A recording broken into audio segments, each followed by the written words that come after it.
Joe Rogan is leaving Los Angeles for good. And while those on the left have been pointing to his landmark Spotify salary as the reason why, I think a lot of the country understands it's much simpler. Cities across the country, they have failed to uphold their end of the bargain. You see, those of us who live in Washington, D.C. as I do, or Los Angeles or New York, we understand that we're going to pay exorbitant taxes. But those taxes are supposed to go into making our cities livable, teaching our friends' children or our own children, making sure that private property and public safety are protected with good law enforcement, making sure that homeless people aren't languishing on the streets. And if the last 3 months have taught us anything, it's that bargain is no longer being upheld. Schools, for one thing.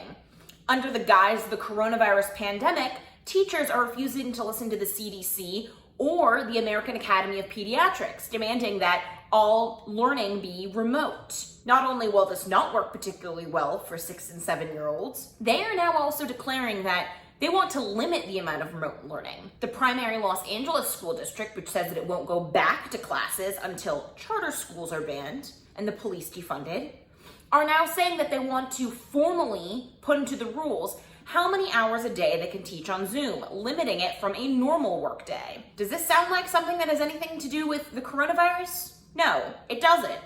And lest you forget, if you want to pull your kids out and teach them in homeschooling or in a pandemic pod, the New York Times will call you racist. What about public safety and protection of private property?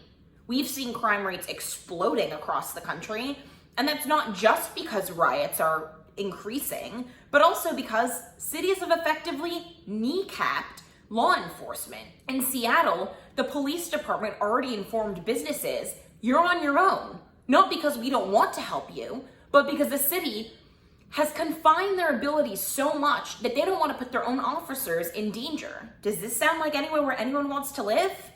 And it's not just because cities reject the police in general. It's because they want to make a point. Here in DC, where businesses on my street have been looted, including immigrant-owned businesses, and they lament this. But now they're being told by Mayor Muriel Bowser, if you see someone without a mask, rather than telling them to put one on if they're indoors, call the cops. That is literally what the mayor of our nation's capital requested. So it makes sense. What are we paying for? We should be paying for homeless people to get medical care and housing. We should be paying for our private businesses and our homes and our families to be protected. And we should be paying for our children to be educated. If none of those are happening, then we no longer want to foot the bill. It makes perfect sense why Joe Rogan's leaving. And he'll be followed by millions.